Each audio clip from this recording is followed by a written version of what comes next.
স্কার revision surgery, এটা খুব common একটা সার্জারি আমাদের প্লাস্টিক সার্জনসদের করতে হয়। তো স্কার রিভিশনসগুলো ইউজুয়ালি ফেসেই আমাদের বেশি করতে হয়, কারণ না স্কার যদি ফেসে থাকে তো ওই লোকটা কনসিয়াস থাকে, দেখতে ভাল লাগে না এবং অনেক সময় হীনমন্যতায়ও ভুগে।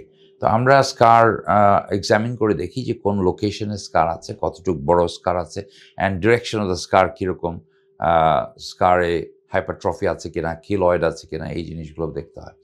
তো আমরা অনেক সময় স্কার রিভিশন করে আমরা ওই স্কারটাকে ছোট করে দিই, অথবা স্কারটাকে চিকন করে দিই, অথবা স্কারটাকে প্রেফারেবলি অলমোস্ট ইনভিজিবল করে দেওয়া যায় কিনা সেই ব্যাপারেও চেষ্টা করি।